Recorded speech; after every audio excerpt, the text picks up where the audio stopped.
प्रभु यीशु के सामर्थ्य नाम में आप सबको जय मसीह की। Praise the Lord. आइए आज के इस दिन के लिए हम प्रभु का धन्यवाद करें, उसके महान अनुग्रह के लिए और मनन के लिए हम प्रभु के वचन को निकालें। मेरे साथ मत्ती के सुसमाचार उसका 25 अध्याय और उसके वचन 40 को निकालिएगा। इस प्रकार से लिखा है, तब राजा उन्हें उत्तर देगा, मैं तुमसे सच कहता हूँ कि तुमने जो मेरे इन छोटे से छोटे भाइयों में से किसी एक के साथ किया, वो मेरे ही साथ किया। Praise the Lord, hallelujah. कितना गंभीर वचन है ना। कई बार ये वचन हम पढ़ते ज़रूर हैं पर याद नहीं रहता। ऊपर के भागों में प्रभु ने कहा, मैं बीमार था, तुमने सुधि ली, मैं बंदीगृह में था, मुझसे मिलने आया, मैं भूखा था, तुमने भोजन दिया, पानी दिया।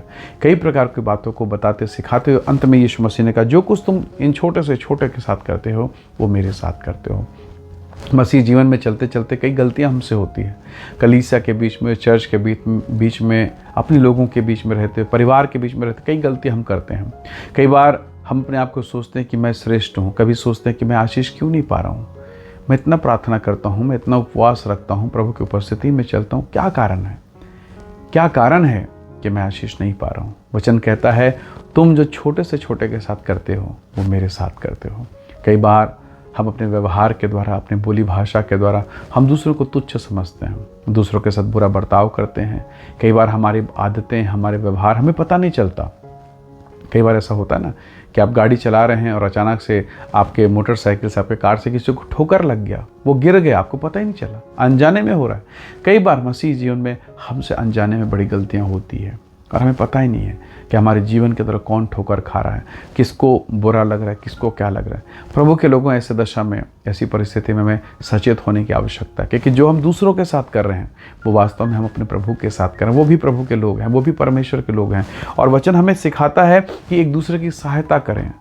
बंदीगृह में कोई है, आपका एक विश्वासी है, आपके चर्च का विश्वास जो बीमार है, लाचार है, कोई दुर्बल है, कोई पढ़ाई लिखाई में कमज़ोर, कई सारी ऐसी दुर्बलताएं, कई सारी ऐसी कमज़ोरियां होती है। और ऐसी दशा में हमारा व्यवहार उनके प्रति कैसा होता है? क्योंकि जब जो कुछ व्यवहार हम उसके प्रति करते हैं और फिर जब हम प्रभु के पास आते हैं तो प्रभु हमारे जीवन को देखता है। आपको याद होगा, प्रभु यीशु ने कहा, अगर तेरे भाई के मन में तेरे प्रति कोई बात है तो जाकर मेल मिलाप कर, अपने भेंट की वस्तु को छोड़ और जाके पहले मेल मिलाप कर, फिर मेरे पास आ। कितना स्पष्ट है ना परमेश्वर का वचन। कई बार हम अपने घर में, परिवार में, पत्नी के साथ, परिवार के लोगों के साथ हमारा व्यवहार अलग है। आपको पता है आपकी बेटी का जीवन सही नहीं, पति का जीवन या बेटे का जीवन सही नहीं, सास ससुर का जीवन या हो सकता है बहू का जीवन। तो हम इन चीज़ों से इतने कड़वाहट से भर जाते हैं और हम प्रभु के पास आते हैं, प्रभु मुझे आशीष दे। आपका हृदय कैसा है?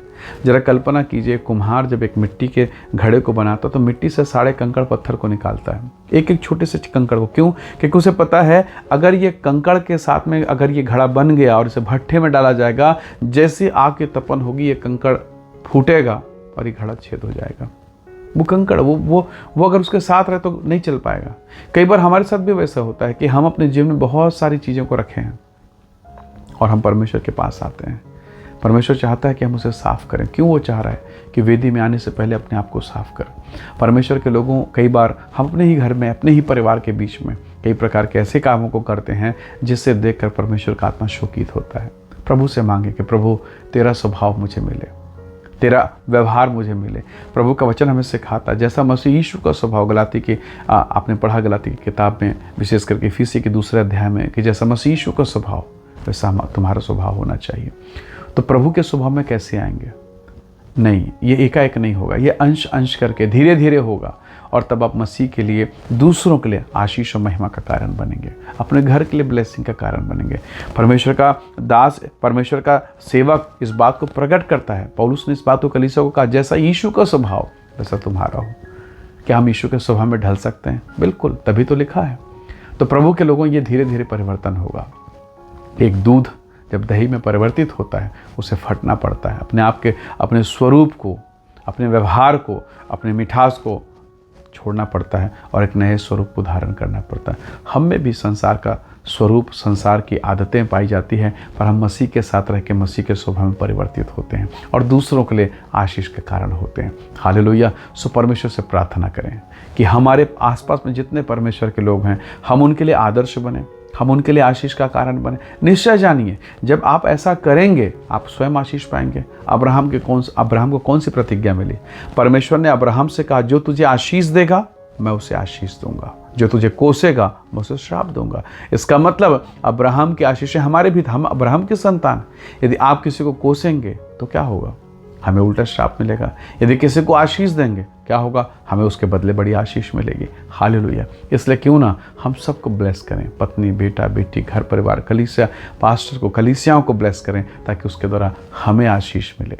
हालेलुया। आइए दुआ करें और हम आशीष दूसरों को दें और आशीष का जरिया बने। प्रेमी अनुग्रहकारी स्वर्गीय पिता, हम पर अनुग्रह कर पिता, ताकि जो व्यवहार हम दूसरों के साथ करते हैं प्रभु, आपका वचन हमें सिखाता है, वो स्वयं हमारे लिए। इसलिए प्रभु हम दूसरों के लिए, दूसरे घराने के लिए, परिवार के लिए आशीष का कारण बने, ताकि वो स्वर्गीय आशीषें, वो भौतिक आशीषें हम में से हर एक को मिलने पाए। प्रभु सहायता कर, आशीष दे, महिमा से भरपूर कर। प्रभु यीशु के सामर्थी नाम से मांगते हैं, आमीन, आमीन। प्रभु आप सबको बहुत ऐसे आशीष दे। परमेश्वर का अनुग्रह आपके साथ हो। Praise the Lord. जय मसीह।